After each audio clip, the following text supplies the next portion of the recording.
안녕하십니까. 10월 24일 목요일 송국근의 혼술입니다. 오늘 새벽, 그러니까 12시 어제 자정을 조금 넘겨서 정경심 씨에 대한 구속영장이 발부가 됐습니다. 지금 정경심 씨는 서울구치소에 수감이 됐습니다. 자, 어제 제가 송국근의 혼술에서 제가 틀렸습니다. 정경심 씨의 구속영장이 기각될 느낌이 좀 있다, 이런 말씀을 들었었죠.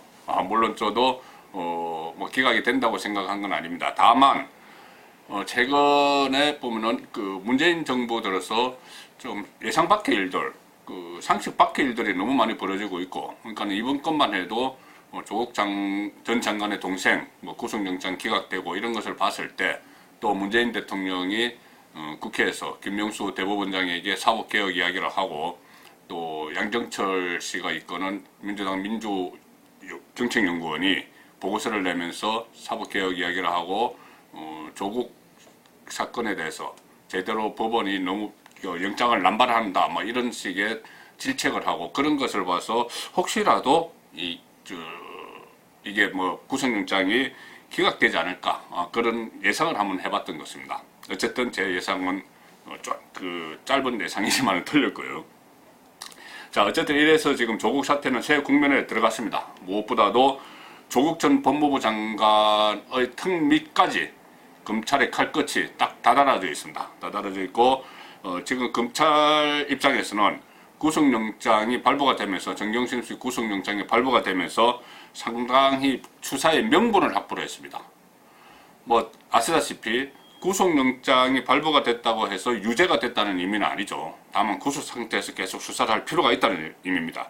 그렇지만은 지금 이 정경심 씨에 대한 구속영장이 발부된 것은 특별한 의미가 있습니다. 제가 조금 전에 말씀드린 것처럼 어떤 정치적 판단에 의해서, 정부적 판단에 의해서, 또는 여러 가지 정치 환경에 의해서 문재인 정권이 보호하려는 그런 조국 일가 이런 문제 때문에 영장이 발부가 안 될 가능성도 있다 이야기를 했습니다. 그렇지만은 영장이 발부가 됐습니다. 이 영장이 발부가 된 건 일단 법원에서, 지금까지는 검찰이 수사를 했지만 법원에서 검찰 수사의 적정성을 평가를 해준 겁니다. 적정하다 이렇게 평가를 해준 측면이 있습니다. 그리고 또 검찰 수사의 속도에도 영향을 미치게 되겠죠. 지금부터 빠른 속도로 수사를 해나가고 결국은 조국 전 장관의 소환 문제까지 막 진행이 될 겁니다.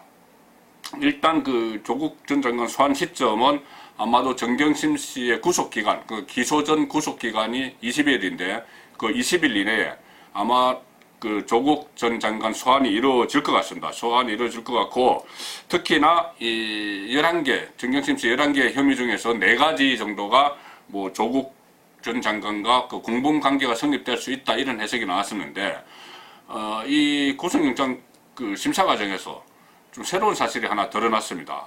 오늘 아침에 몇 조간신문에서 보도를 한 건데요. 이런 겁니다. 정경심 씨가 작년 2월, 2018년 2월, 이때면은 조국 민정수석 때입니다. 작년 2월에 WFM 계속 나오고 있죠. 2차 전지업체 WFM의 내부 정보를 듣고 차명으로 주식을 매입을 했습니다. 12만 주 6억 원어치를 매입을 했죠. 이것도 헐값에 시세 당시의 주가보다 낮게 매입을 했고, 또 그것이 어떤 긍정적인 공시가 있으면서 이 주가가 더 뛰었습니다. 그런데 그 당시 작년 2월에 주식을 정경심 씨가 차명으로 산 그날 조국 당시 민정수석 계좌에서 돈이 빠져나가서 정경심 씨 계좌로 흘러갔습니다. 자, 이렇게 되면은 청와대 민정수석이 주식에 직접 투자를 하고 차명으로 투자를 한 게 돼버리는 거죠. 이거 상당히 큰 문제입니다. 공무원의 주식 투자는 원칙적으로 금지가 되어 있고, 그것을 감시 감독을 해야 돼요. 정말 변칙적으로 주식 투자를 하는지, 고위 공무원들이 그런 짓을 하는지를 감시 감독해야 될 위치가 민정수석입니다.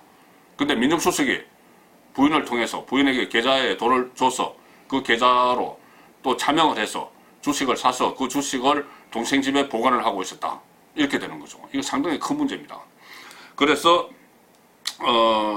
일단은 조국 전 장관에 대한 사법 처리 어떤 형식으로든 구속이 되든 뭐 부분은 잘 구속 안 시킨다고 하지만은 어쨌든 구속이 되든 기소는 될 겁니다.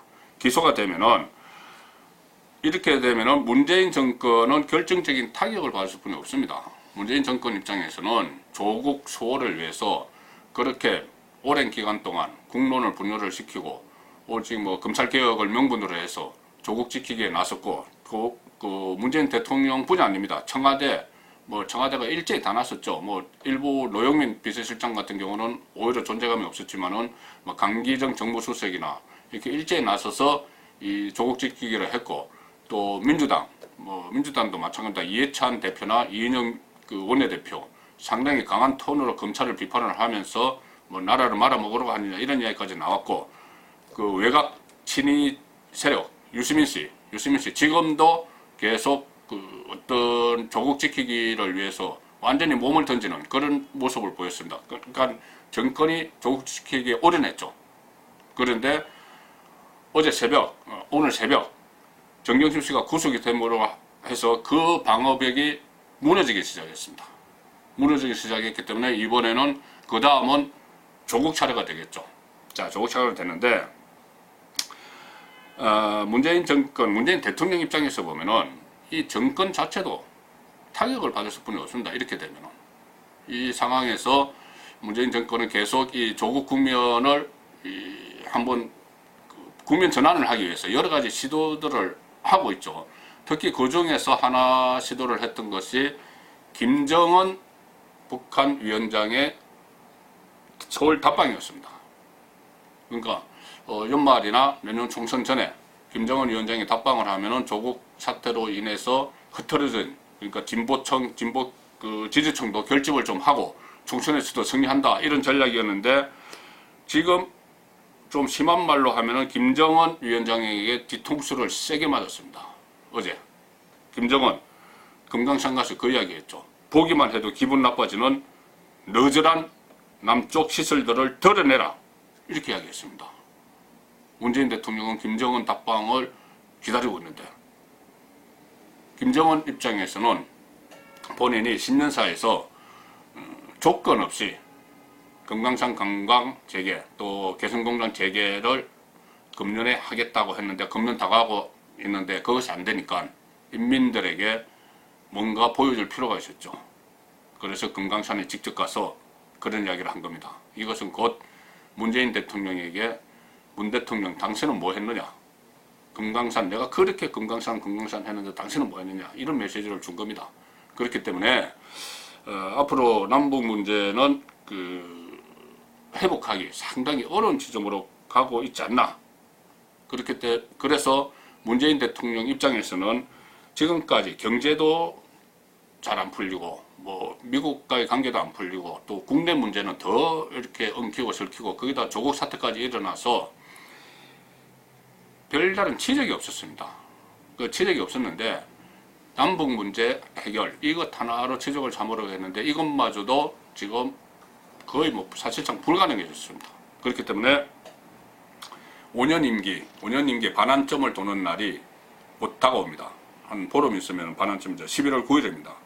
11월 9일에 그 5년 임기의 반환점을 도는데 문재인 정권 정말 무엇 하나 이룬 것 없이 임기 절반, 2년 반을 거의 후승세월 하다시피 보냈습니다.